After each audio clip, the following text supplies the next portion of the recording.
إن الله نبي يا أيها الذين آمنوا صلوا عليه وسلموا تسليما صدق الله مولانا العظيم وصدق وبلغ رسوله النبي الأمين المختار الكريم ونحن على ذلك لمن الشاهدين والشاكرين والحمد لله رب العالمين. آئیے ہم اور آپ اپنے اور ساری کائنات کے مرکز عقیدت حضور نبی رحمت شفیع امت انیس بے کساں خلد نظارہ شہر آرزو جان تمنا قبلہ سعادت کعبین قیاد ارواحنا فدا صلی اللہ تعالی علیہ وسلم کی مقدس بارگاہ میں اپنی عقیدت و محبت کا خراج ان الفاظ میں پیش کرتے ہیں جس طریقے سے پڑھاؤ میرے ساتھ مل کر ایک ساتھ ایک آواز میں پڑھیں. الصلاۃ والسلام علیک یا رسول اللہ، الصلاۃ والسلام علیک یا حبیب اللہ، الصلاۃ والسلام علیک یا نبی اللہ، الصلاۃ والسلام علیک یا نور اللہ صلی اللہ تعالی علیہ وسلم.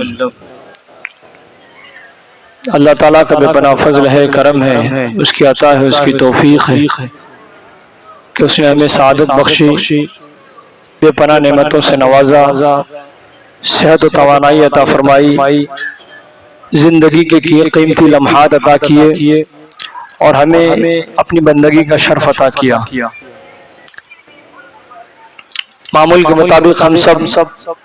جماعت مبارکہ میں اذان کے ساتھ مسجد میں حاضر ہونے کا شرف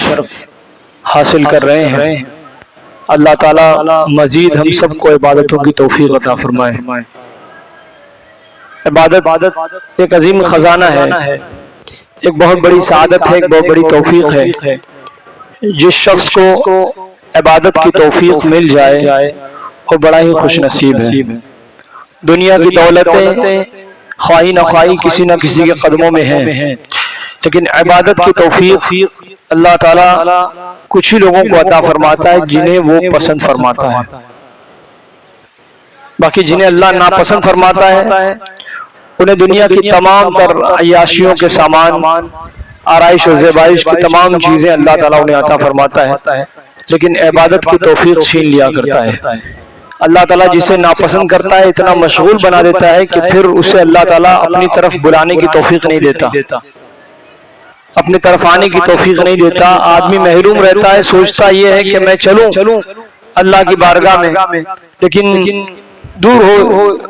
بہت ہی دیر ہو جاتی ہے اور وہ بہت ہی دور ہو جاتا ہے، اس لیے کوشش بھی کرتا ہے تو پھر اسے اس کوشش کا کوئی فائدہ نظر نہیں آتا اور وہ اللہ کی رحمتوں سے دور ہو جاتا ہے. اس لیے یہ جو توفیق ہے عبادت کی، اسے غنیمت جانتے ہوئے زندگی کے ہر لمحوں کا، ہر وقتوں کا، زندگی کے ہر قیمتی لمحات کا ہمیں جو ہے فائدہ اٹھانا چاہیے کہ اللہ تعالیٰ نے ہمیں توفیق عطا فرمائی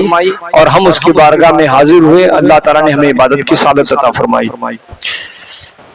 جمعہ کا دن ہے، بڑی فضیلتوں والا دن ہے. جمعہ کی فضیلتوں کے حوالے سے آپ احادیث قرآن پاک کے ذریعے سے، احادیث کریمہ کے ذریعے سے، بے شمار حوالے جات سے آپ جمعہ کی فضیلتیں سماعت کرتے رہتے ہیں. یہ جمعہ کا دن عالم انسانی میں انسانیت کا وجود ہوا اور اسی جمعہ کے دن عالم انسانیت میں انسانیت کا اختتام ہوگا. یہی جمعہ کا دن ہوگا. اس لیے ہمیں چاہیے کہ جمعہ کے دن جب اللہ تعالیٰ نے انسانوں کو وجود بخشا تو جمعہ کے دن کو محترم قرار دیا تاکہ جب انسان وجود میں آ رہا ہے تو اس وجود کے ذریعے سے اللہ تعالیٰ انسانوں کو عظیم مقصد کے تحت جو ہے وہ اس دنیا میں بھیجا اور جمعہ کا دن عطا فرما دیا تاکہ لوگ جمعہ کا دن عبادتیں کر کے اللہ تبارک تعالیٰ کی قربت اختیار کر جائیں. درود پاک پڑھیں. اللہم صلی علی سیدنا مولانا محمد وبارک وسلم. صلاۃ و سلام علیک یا رسول اللہ صلی اللہ تعالی علیہ وسلم. ماہ ذی القعدہ ہے. گزشتہ ہفتے میں نے میں ذی القعدہ کی کچھ فضیلتیں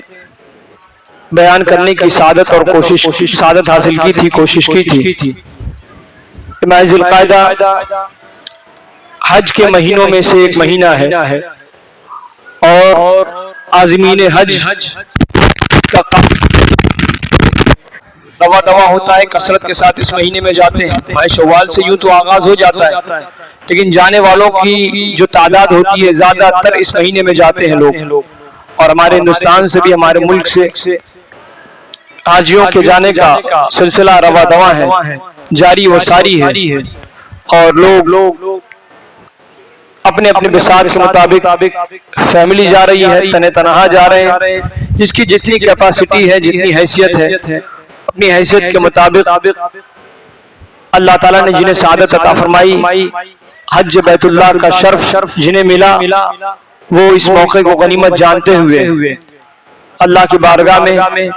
اللہ کے دیار میں، اللہ کے شہر میں، اللہ کے گھر میں جانے کی کوشش میں لگے ہوئے ہیں، اور آخر دن تک پہنچیں گے۔ اللہ تعالیٰ عازمین حج کے عزم کو قبول فرمائے، ان کے ارادے کو قبول فرمائے، ان کے حج کو قبول فرمائے، اور ہم سب کو ان کے حج کے صدقے ہماری تمام تر عبادتوں کو قبول فرمائے۔ لوگ جاتے کیوں ہیں؟ مکہ شریف، مدینہ شریف، کیا وجہ ہے کہ لوگ اپنے مبارک سفر کا آغاز یا اپنے مبارک سفر کے حوالے سے مکہ اور مدینہ کو ہی کیوں چنتے ہیں؟ شہر تو اور بھی ہیں، مقامات تو اور بھی ہیں، اور سفر کرنے کی جگہ تو اور بھی ہے، تو کیا ضرورت ہے کہ مکہ جائیں اور مدینہ جائیں؟ لیکن ہے کچھ باتیں ضرور ہیں جن کا بیان کرنا ضروری ہوتا ہے، تاکہ ہم اہل محبت، اہل خرد اور اہل علم و دانش، قرآن و حدیث سے تعلق رکھنے والے، ہمیں اس بات کا علم ہونا ضروری ہے کہ آخر ہم دنیا کے اور سفر تو کرتے ہیں، لیکن جب بات آتی ہے مکہ اور مدینہ کی تو ہم اپنے تمام تر سفر پر مکہ اور مدینہ کے سفر کو ترجیح دیتے ہیں، اور ہونا بھی چاہیے۔ حدیث پاک میں، قرآن پاک میں اللہ تعالیٰ نے مکہ اور مدینہ کی فضیلتوں کو اور مکہ اور مدینہ میں جو کچھ ہے ان کی فضیلتوں کو اجاگر فرمایا، تاکہ لوگ کشاں کھچے فضیلتوں کو سننے کے بعد مکہ اور مدینہ کی طرف رخ کریں۔ حدیث پاک میں سرکار دو عالم صلی اللہ تعالی علیہ وسلم نے مدینے کی فضیلت کے حوالے سے بے شمار باتیں پیش کی۔ یہ وہ مدینہ ہے کہ سرکار علیہ الصلوۃ والتسلیم کی آمد سے پہلے یہ یثرب ہوا کرتا تھا، جسے یثرب کے نام سے لوگ پکارتے تھے، یثرب کے نام سے جانتے تھے، اور یثرب کے معنی ہوتا ہے کہ بیماریوں کا گھر، بیماریوں کی جگہ۔ سرکار کے زمانے میں ہوتا یہی تھا کہ جو مدینہ پہنچتا تھا کافی بیمار ہوتا تھا، حال یہ ہوتا تھا کہ وہ دم توڑ دیتا تھا، بیماریوں سے جوجھ کر مر جاتا تھا، کمزور اور ناتواں ہو جاتا تھا بیماری کی وجہ سے، اور بیماری کا حال یہ ہوتا کہ وہ بیماری اسے موت تک لے جا کر چھوڑ دیتی تھی، مر جاتا تھا وہ شخص۔ لیکن قربان جائیے سرکار دو عالم صلی اللہ تعالی علیہ وسلم کی آمد کے صدقہ فعل اللہ تعالیٰ نے مدینہ پاک کو وہ عزت، وہ توانائی، وہ طاقت، وہ روشنی، وہ ہدایت اور وہ شفا عطا فرمائی کہ سرکار جو ہی مدینہ پاک تشریف لائے تو سرکار نے فرمایا کہ اب مدینہ جو یثرب، جسے تم یثرب کہتے تھے، اب وہ یثرب نہ رہا، اب وہ طیبہ ہو گیا۔ اب وہ یثرب نہ رہا، بیماریوں کا گھر نہ رہا، بلکہ وہاں جو پہنچ گیا اسے شفا مل گئی۔ اب وہ طیبہ ہو گیا ہے، اللہ تعالیٰ نے اس میں شفا رکھ دی ہے۔ طیبہ بھی اس کا نام ہے، توبہ بھی اس کا نام ہے، مدینہ بھی اس کا نام ہے۔ اس کا معنی ہے اچھا مسکن، اچھے رہنے کی جگہ، اچھا صاف ستھرا نیک پاکیزگا پاک، اس طریقے سے بے شمار اس کے معنی اہل لغت بیان فرماتے ہیں کہ بے شمار معنی ہیں اس کے طیبہ کے. لہذا سرکار نے فرمایا کہ اب جو ہی سرکار علیہ السلام نے مدینہ یثرب کا مدینے کا جب نام طیبہ رکھ دیا تو سرکار نے فرمایا کہ ایسا ہے کہ اب اگر کوئی مدینہ پاک کو طیبہ کو اگر کوئی یثرب کہے گا تو اللہ کی بارگاہ میں وہ توبہ کرے، استغفار کرے کہ اب یہ بیماری کی جگہ نہ رہی، اب یہ طیبہ ہو گئی ہے، پاک کرنے والی، صاف کرنے والی، بیماریوں سے چھڑانے والی. لہذا اب اگر کوئی مدینہ پاک کو کوئی اگر یثرب کہتا ہے تو اس پر ضروری ہے کہ وہ اللہ کی بارگاہ میں استغفار کرے، مغفرت کی بھیک مانگے. اہل محبت اپنے طریقے سے بیان کرتے ہیں کہ جس کسی نے مدینہ پاک کو یثرب کہا تو اس پر لازم ہے کہ وہ کئی ایک مرتبہ ان گنت مرتبہ طیبہ طیبہ طیبہ طیبہ طیبہ ہی کا ذکر کرتا رہے، تاکہ یثرب بولنے کا جو گناہ ہے، جو وبال ہے، وہ کفارے کی شکل میں طیبہ بولنے کی وجہ سے ختم ہو جائے. بڑی فضیلت ہے مدینہ پاک کی، اور سرکار دو عالم صلی اللہ تعالی علیہ وسلم مدینہ پاک مکے سے ہجرت کر کے جب مدینہ پاک آئے تو اسلامی ریاست کا وجود ہوا، بہت ساری باتیں ہوئی. سرکار فرماتے ہیں حدیث پاک میں کہ صلاتی فی مسجدی ھذا خیر من الف صلاۃ فیما سواہ الا المسجد الحرام. سرکار فرماتے ہیں کہ یوں تو بے شمار جگہ ہے نماز پڑھنے کی اور سب کی ایک فضیلت ہے، لیکن فضیلتوں کے اعتبار سے دنیا میں 3 مسجدوں کا بطور خاص سفر کیا جاتا ہے. ایک تو سرکار فرماتے ہیں کہ ایک تو مسجد حرام کا رخ کیا جاتا ہے، دوسرا مسجد نبوی کا رخ کیا جاتا ہے جسے مسجد مدینہ پاک مسجد نبوی کا، اور تیسرا جو ہے سرکار فرماتے ہیں کہ مسجد اقصی جو فلسطین میں، ان تینوں مسجدوں کا رخ کیا جاتا ہے فضیلت پانے کے لحاظ سے. باقی اور مسجدوں کی بڑی فضیلت ہے، اپنی فضیلت ہے، لیکن روئے زمین پر جو فضیلتیں ان تمام مساجد کے ہیں اس سے کئی زیادہ فضیلتیں اللہ تعالیٰ نے دنیا کی ان 3 مسجدوں کو عطا فرمایا ہے. سرکار فرماتے ہیں کہ میری اس مسجد میں یعنی مسجد نبوی میں، سرکار فرماتے ہیں کہ مسجد نبوی میں نماز پڑھنا خیر من الف صلاۃ، 1000 نماز سے بہتر ہے، فیما سواہ، دنیا کی تمام مسجدوں میں نماز پڑھنا اور پھر میری مسجد میں نماز پڑھنا. سرکار فرماتے ہیں مسجد نبوی میں نماز پڑھنا تو اللہ تعالیٰ مسجد نبوی کی ایک نماز کا ثواب 1000 عطا فرماتا ہے. دنیا میں بے شمار نمازیں مسجدیں ہیں، ہم مسجد بیت بھی ہیں، وہ مسجدیں ہیں جو گھروں میں بنائی گئی ہیں، وہ مسجدیں ہیں جو زمین پر بنائی گئی ہیں، سب کی فضیلت ہے. کہیں پر 1 سے لے کے 10 اور 10 سے لے کے جماعت کے ساتھ اگر پڑھے تو 27 گنا فضیلت ہے. لیکن فضیلتوں کا اگر معاملہ دیکھا جائے تو اللہ تعالیٰ نے جو ان 3 مسجدوں کو عطا فرمائی ہے روئے زمین پر کسی مسجد کو نہیں عطا فرمائی. سرکار فرماتے کہ 1000 ایک سجدے کا ثواب، ایک نماز کا ثواب 1000 دیا جاتا ہے. اسی لیے اہل سرمایہ جن کو اللہ تعالیٰ نے استطاعت عطا فرمائی ہے وہ مدینہ پاک کا رخ کرتے ہیں، مکے کا رخ کرتے ہیں، مسجد حرام کا رخ کرتے ہیں، بیت المقدس کا رخ کرتے ہیں، تاکہ یہاں پر سجدے کی توفیق مل جائے، ہماری کامیابی کی ضمانت ہو جائے گی. اور پھر سرکار فرماتے ہیں حدیث پاک میں ہے کہ مدینہ پاک میں مسجد نبوی میں جو سرکار علیہ السلام کی مسجد ہے، سرکار فرماتے ہیں کہ ما بین بیتی و منبری روضۃ من ریاض الجنہ، کہ سرکار دو عالم صلی اللہ علیہ وسلم اس دور کا جو نقشہ ہے وہ یہ ہے کہ حضور علیہ الصلوۃ والتسلیم کا حجرہ مبارکہ تھا، اور وہ حجرہ تھا اور سرکار علیہ السلام کی مسجد تھی. سرکار اپنا حجرہ کھولتے مسجد میں داخل ہو جاتے. حجرہ عائشہ جسے آج کہا جاتا ہے، وہ یوں تھا کہ سرکار یوں ہی اپنا دروازہ کھولتے گھر کا تو مسجد میں داخل ہو جاتے. یہ اس دور کی جو پوزیشن، اور آج بھی تقریباً اسی طریقے سے دیکھنے والے دیکھیں سرکار فرماتے کہ ما بین بیتی و منبری روضۃ من ریاض الجنہ، کہ سرکار کا جو محراب ہے، ممبر ہے،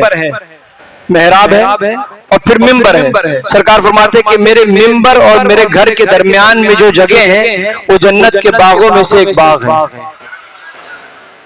جنت کے باغوں میں سے ایک باغ ہے۔ تو جن کو جنت کی باغ کا، پارک اور گارڈن کا مزہ لینا ہے، وہ اس مقام پر پہنچنے کے بعد نماز ادا کیا کرتے ہیں، اور ایسا نہیں کہ صرف آزادی کے ساتھ، بلکہ کشا کشا بھیڑ لگی رہتی ہے، لوگوں کی ازدحام ہوتا ہے، سب اپنے لیے باعث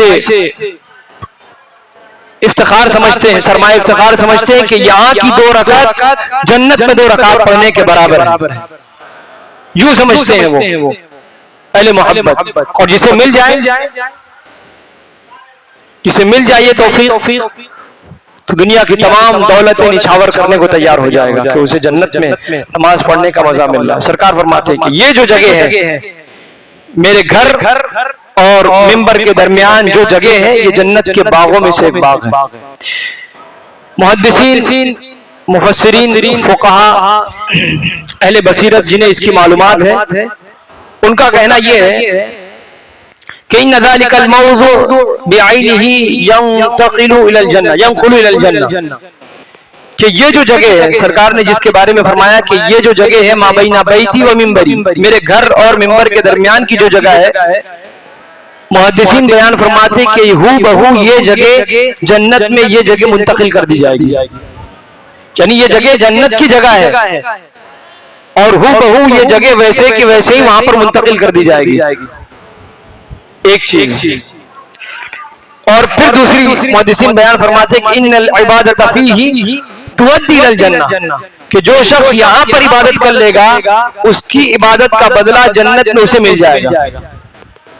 تو 2 وجہ جو بیان کی گئی، اور دونوں وجہ کی بنیاد پر سرکار نے بیان فرمایا کہ سرکار کی جو حدیث پاک تھی اس پر تعویلات پیش کی گئی اور اس کی وضاحت کی گئی، اسے سمجھنے کی کوشش کی گئی، تو پتہ یہ چلا کہ سرکار کے جو بیت اقدس حضور علیہ السلام کا جو گھر ہے اور گھر اور ممبر کے درمیان کی جو جگہ ہے، یہ جنت کا ٹکڑا ہے، جنت کے باغوں میں سے ایک باغ ہے۔ اسی لیے جب ہمیں موقع ملے تو وہاں پر ضرور، اللہ تعالیٰ نے اگر توفیق بخشی زندگی میں، اللہ کرے کہ ہم سب کو حج بیت اللہ کی سعادت نصیب فرمائے، حرمین شریفین کی حاضری نصیب فرمائے۔ جب ہمیں یہ توفیق ملے تو اس جگہ پر پہنچیں اور سکون، جھگڑا کیے بغیر، حجت بحث کیے بغیر، سکون و اطمینان کے ساتھ وہاں پر 2 رکعت کی سعادت مل جائے تو ہماری زندگی کی معراج ہو جائے۔ کوشش ہو کہ اگر ہمیں یہ موقع ملے، اللہ تعالیٰ نے اگر یہ ہمیں موقع عطا فرمایا تو ہم ضرور وہاں پر پڑھیں انشاءاللہ۔ حدیث پاک میں سرکار فرماتے ہیں کہ ان الایمان لا یعذر الى المدینہ کما یعذر الحیۃ الى حجرها، سرکار فرماتے ہیں کہ ایک ایسا دور بھی آئے گا کہ لوگ ایمان باقی نہیں رہے گا، ختم ہو جائے گا، دھیرے دھیرے لوگوں کے دلوں سے ایمان اٹھتا چلا جائے گا، اور کثرت کے ساتھ لوگ بے ایمانوں کی کثرت ہوگی، ایمان والے دھیرے دھیرے دنیا سے ختم ہوتے چلے جائیں گے، قرب قیامت ہوگی۔ قیامت کا دن جو قریب آئے گا، لوگ ایمان سے ہاتھ دھو بیٹھیں گے۔ بعض لوگ تو ایسا ہے کہ ایمان سے سودا کر لیتے ہیں، پیسے کے بدلے میں، عزت شہرت کے بدلے میں، حسب و نسب کے بدلے میں، کوئی کسی نیتا کے چلتے، کوئی کسی لڑکی کے چلتے، کوئی سرمایہ دار کے چلتے، نہ جانے کیسی ڈیل ہوتی ہے لوگوں کی کہ اپنا ایمان بیچ دیتے ہیں۔ اور اہل محبت، اہل ایمان کا حال یہ ہے کہ دنیا کی تمام چیزوں سے سمجھوتا کر لیں گے، لیکن ہم اپنے ایمان سے کسی طرح کا کوئی سمجھوتا نہیں کر سکتے۔ حدیث پاک میں سرکار فرماتے ہیں ایسا دور آئے گا کہ لوگ اپنے ایمان کو بیچ دیں گے، اور حدیث پاک میں کہ ایک ایسا وقت آئے گا کہ آدمی صبح میں مومن ہوگا، شام میں کافر ہوگا، شام میں مومن ہوگا، صبح کافر ہوگا۔ یہ حال ہوگا قیامت نما دن ہوگا، قیامت نما رات ہوگی کہ آدمی اپنے ایمان کو صحیح طریقے سے محفوظ نہیں رکھ سکے گا. پھر حال یہ ہوگا کہ ایمان والے جو ہے اہل مدینہ، ایمان والے جو ہے مدینے کی طرف رخ کریں گے. ایمان والوں کا رخ مدینے کی طرف ہوگا کہ چلیں مدینے پاک میں اپنا مسکن بناتے ہیں، وہیں پر رہیں گے، کم سے کم ہمارا ایمان تو محفوظ رہے گا. اللہ کے جو ولی ہوں گے، جو اہل ایمان ہوں گے، جو سچے پکے مومن ہوں گے، اپنے ایمان کی ضمانت اور اس کی حفاظت کے لیے، اس کی صیانت کے لیے، اس کے بچاؤ کے لیے وہ مدینے پاک کا رخ کریں گے اور مدینے پاک چلے آئیں گے. مدینے چلے آئیں گے. باقی پوری دنیا کا نظام یہ ہوگا کہ دھیرے دھیرے لوگ ایمان والے ختم ہوتے چلے جائیں گے. تو سرکار فرماتے ہیں کہ ایمان، بے شک ایمان پناہ لے گا مدینے کی طرف جیسے سانپ اپنے بل کی طرف پناہ لیتا ہے. سانپ سے کوئی سکون نہیں ملتا. آخر میں پوری دنیا گھومنے کے بعد، اپنی ضرورت پوری کرنے کے بعد سانپ اپنے بل کی طرف لوٹتا ہے. اسی طریقے سے اہل محبت، اہل ایمان جو ہے مدینے پاک کی طرف لوٹیں گے. ان کی طبیعت یہ بات کو گوارا نہیں کرے گی کہ لوگ اپنا ایمان بیچ رہے ہوں اور ہم بھی اپنا ایمان بیچ دیں. ایسا ہو نہیں سکتا. اس لیے وہ سیدھے سادے مدینے پاک کا رخ کریں گے اور اپنے ایمان کی حفاظت کریں گے. سرکار فرماتے ہیں. اور پھر حدیث پاک میں سرکار نے فرمایا کہ اللہ تعالیٰ نے مدینے پاک کو طیبہ نام دے دیا ہے. طیبہ یہ ہر حساب سے بھلائی کا دائی ہے، بھلائی کی امید دلاتا ہے اور بھلائی کا کام انجام دیتا ہے. اللہ تعالیٰ نے اس لیے مدینے پاک کو طیبہ قرار دیا. اس طریقے سے سرکار نے فرمایا کہ زندگی اللہ تعالیٰ نے عطا فرمائی. تو سرکار علیہ السلام نے صحابہ کرام کو تاکید فرمائی اپنے حیات مبارکہ میں کہ تم معیشت کے حوالے سے، کاروبار کے حوالے سے تم مدینے پاک میں تجارت کرو، مدینے پاک میں اپنے تجارت کا آغاز کرو، خرید و فروخت، لین دین، اپنے کاروبار، اپنی معیشت کو مضبوط کرو مدینے پاک میں، جہاں سرکار دو عالم صلی اللہ تعالی علیہ وسلم نے صحابہ کرام کو مدینے پاک میں تجارت کاروبار کے حوالے سے ترغیب دی ہے، وہیں سرکار دو عالم صلی اللہ علیہ وسلم نے صحابہ کو ترغیب دی کہ تم مدینے پاک میں ہی رہو، مدینے پاک میں ہی اپنا مسکن بناؤ، مدینے پاک میں ہی رہنے کا ٹھکانہ تیار کرو، مدینے پاک میں ہی رہنے کی کوشش کرو. اور پھر سرکار علیہ السلام نے فرمایا کہ اتنا ہی نہیں بلکہ مدینے پاک میں کاروبار ہو، مدینے پاک میں تمہارا مکان ہو، مدینے پاک میں ہی تمہارا مرنا ہو. اور پھر سرکار علیہ السلام نے حدیث پاک میں بیان فرمایا کہ من استطاع ان یموت بالمدینہ، کہ جسے اللہ تعالیٰ نے یہ توفیق عطا فرمائی اور جس کے اندر استطاعت ہو، حیثیت ہو، کیپیسٹی ہو، اس پوزیشن پہ ہو کہ وہ مدینے پاک آئے اور زندگی گزارے، اور زندگی گزارنے کے بعد من استطاع ان یموت بالمدینہ، جسے ہو توفیق ملے کہ وہ مدینے میں مرے، تو حدیث پاک میں ہے کہ فلیمت بہا، کہ اسے چاہیے کہ وہ مدینے میں مرے. سرکار فرماتے ہیں کہ جسے یہ استطاعت ہے، جس کے پاس قدرت ہے کہ مدینے میں مرے، تو اسے چاہیے کہ مدینے میں مرے. کیونکہ سرکار فرماتے ہیں کہ مدینے پاک میں مرنے کی خوبی اور فضیلت یہ ہے کہ فإنی اشفع لمن یموت بها، کہ مدینے پاک میں جو مرے گا میں خود، سرکار دو عالم صلی اللہ علیہ وسلم فرماتے ہیں کہ میں خود اس کی شفاعت کراؤں گا. تو مدینے پاک میں تجارت کی فضیلت ہے، کاروبار کرنے کی فضیلت ہے، مدینے پاک کو مسکن بنانا، رہنے کی فضیلت ہے مدینے پاک میں، اور پھر مدینے پاک میں مرنے کی فضیلت ہے. اور دنیا میں جب، زندگی میں جب بھی اللہ تعالیٰ ہمیں توفیق عطا فرمائے، مدینے پاک کی حاضری کی فضیلت ہے. جتنے سجدے آپ مسجد نبوی میں آپ کریں گے، اتنے سجدے آپ کی ضمانت، آپ کی زندگی کی ضمانت بن جائیں گے، آپ کے چھوٹنے کی آپ کی ضمانت بن جائیں گے، اور آپ کی جنت کی ضمانت بن جائیں گے. اس لیے سرکار صلی اللہ علیہ وسلم نے فرمایا ایسا. اس طریقے سے ایک حدیث پاک اور سرکار فرماتے ہیں کہ یہ تو مدینے پاک کی فضیلت ہے. اس طریقے سے حدیث پاک ہے کہ جو شخص من اراد اہل المدینہ بسوء، جو مدینے پاک میں رہنے والوں سے برا ارادہ کرے، برائی کا ارادہ کرے، انتقام لینا چاہے، ان سے کسی طرح کا کوئی برا خیال کرے ان کے حوالے سے، عذابہ اللہ کما یذوب الملح فی الماء، اللہ تعالیٰ اسے پگھلا دے گا پست کر دے گا، ذلیل کر دے گا، اس طریقے سے جیسے پانی میں نمک ڈال دیا جائے اور پانی کے ساتھ نمک گھل جاتا ہے، شیر و شکر ہو جاتا ہے، ختم ہو جاتا ہے، فنا ہو جاتا ہے، اس طریقے سے اللہ تعالیٰ اسے بھی ذلیل و رسوا کر دے گا۔ اس طریقے سے حدیث پاک ہے، سرکار فرماتے ہیں کہ من اخاف علی المدینہ اخافہ اللہ، مدینہ پاک میں رہنے والوں سے ہمدردی کا معاملہ کرنا چاہیے ہمیں، جو مدینہ پاک میں رہتے ہیں، جو اصل مدینہ کے باشندے ہیں۔ بعض اہل محبت، اہل عقیدت بیان کرتے ہیں، اہل ایمان، کہ مکے میں رہنے والوں کے بنسبت مدینہ والوں کا دل بڑا ہی نرم ہوتا ہے، بڑے ہی محبتی ہوتے ہیں، بڑے ہی مشفق اور مہربان ہوتے ہیں، ان کے دلوں میں محبت جھلکتی ہے اہل ایمان کے حوالے سے۔ اور اس طریقے سے سرکار فرماتے ہیں کہ من اخاف اہل المدینہ، جو اہل مدینہ کو ڈرائے گا، مدینے میں رہنے والوں کو ڈرائے گا، دھمکائے گا،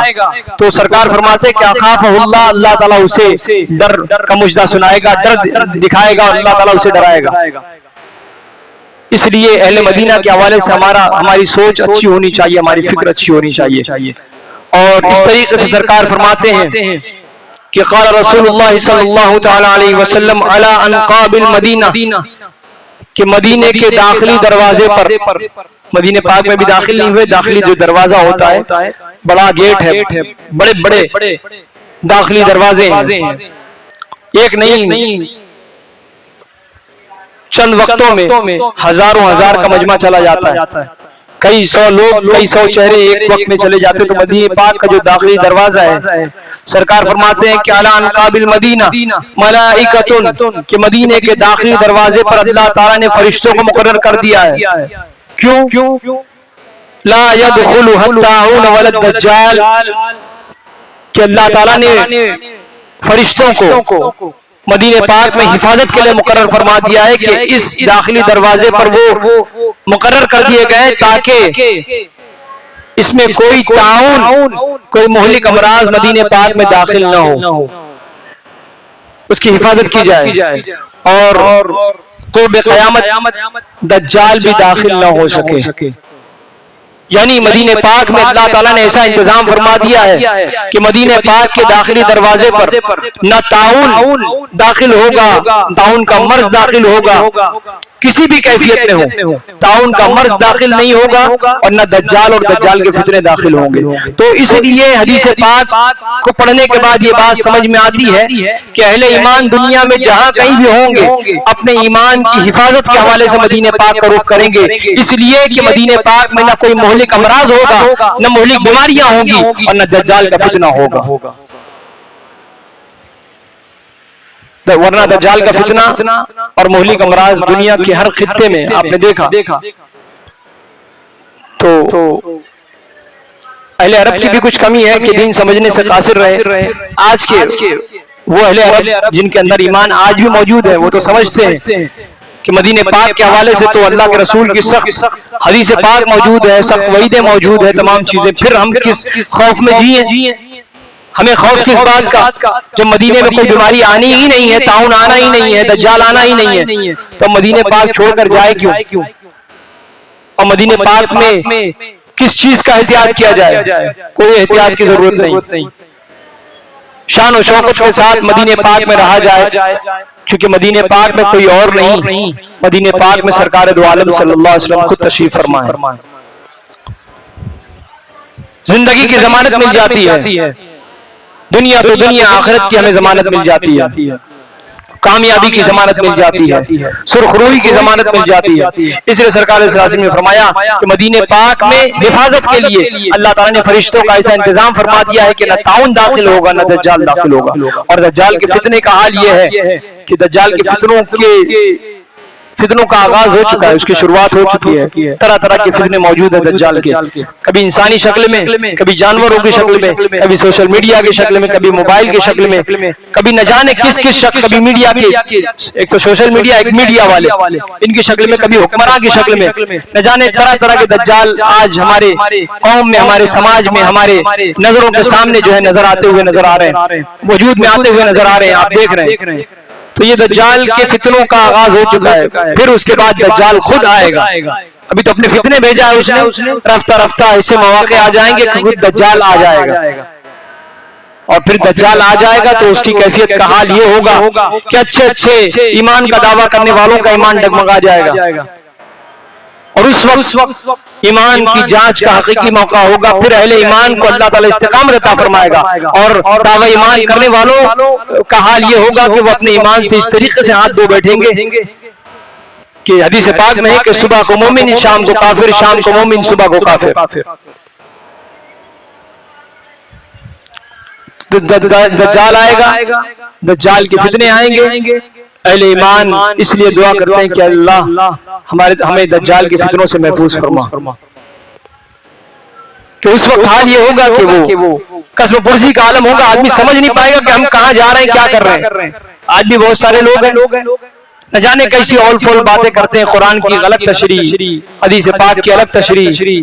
کچھ سمجھ میں نہیں آتا کہ یہ کیا کر رہے ہیں. کیا حدیث پاک میں کہ سرکار فرماتے کہ آخری زمانہ آئے گا، لوگ تمہارے پاس ایسی ایسی حدیثیں، ایسی ایسی باتیں پیش کریں گے نہ جو تم نے سنا نہ تمہارے ماں باپ نے سنا، اور پھر جو ہے تم پر ضروری ہے کہ ان سے اپنا بچاؤ کرو، تم بھی بچو، اپنے بال بچوں کو بچاؤ اور اپنے ایمان کی حفاظت کرو. ایسا نہ ہو کہ تم ان کے فتنوں میں پڑ جاؤ اور تم ہلاک کر دیے جاؤ. سرکار فرماتے ہیں اس لیے ہمیں چاہیے کہ ہم مدینے پاک کی فضیلت کو سننے کے بعد تمنا کریں، دعا کریں کہ اللہ تعالیٰ وہ سعادت ہمیں بھی عطا فرمائے کہ ہم مدینے پاک میں ہوں، اور مدینے پاک کے مقدس سرزمین پر اللہ تعالیٰ ہمیں مسجد نبوی کی حاضری کا شرف عطا فرمائے. سرکار فرماتے ہیں کہ جو شخص کو اللہ تعالیٰ نے حج کی توفیق دی، حج کیا، اور حج کرنے کے بعد میرے قبر انور کی زیارت نہ کی، میرے پاس نہیں آیا، میری بارگاہ میں حاضری نہ دی،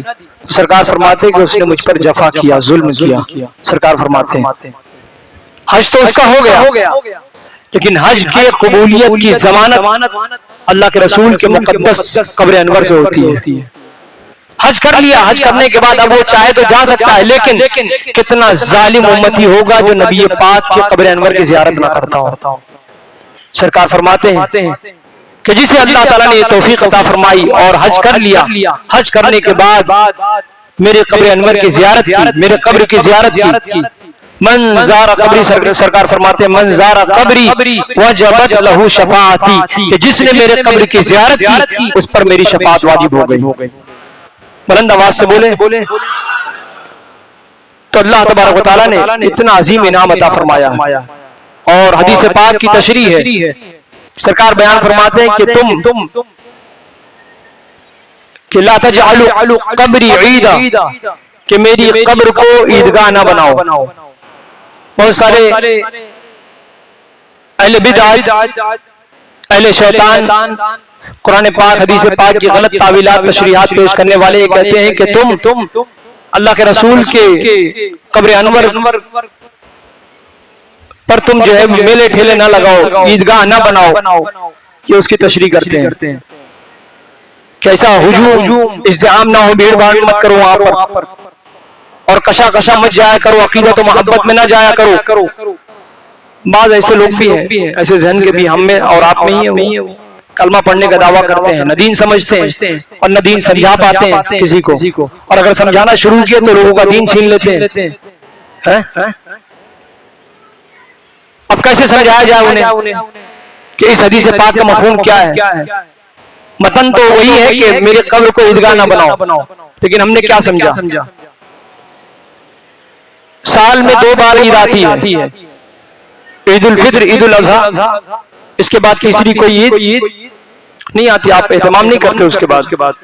کہ آپ اس طریقے سے نماز پڑھیں. عید الفطر کی نماز، عید الاضحیٰ کی نماز، تیسری عید کی آپ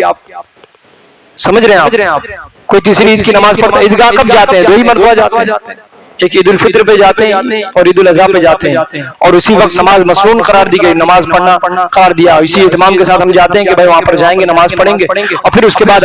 اپنے تہوار کو منائیں گے. یہی ہے. سرکار فرماتے ہیں کہ سال میں 2 بار عید آتی ہے، ایسا نہ ہو کہ تم میرے قبر پر صرف 2 بار آؤ، بلکہ جب تمہیں موقع ملے تب آیا کرو.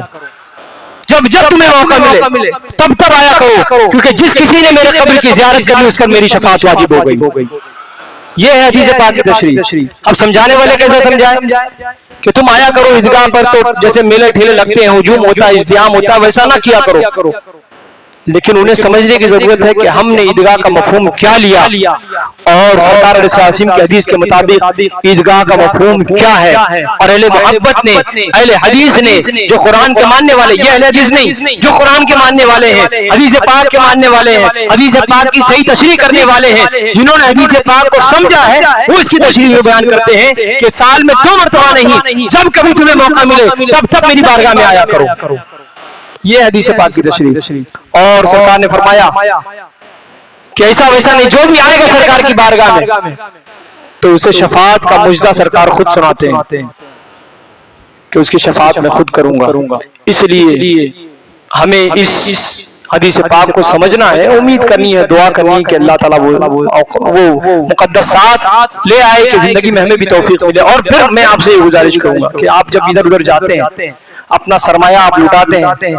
کبھی کوئی کشمیر جا رہا ہے، کوئی کہاں جا رہا ہے، 70-75 ہزار، 1 لاکھ 2 لاکھ روپے آپ یوں گواتے ہیں، تو اس سے بہتر یہ ہے کہ آپ عمرے کی طرف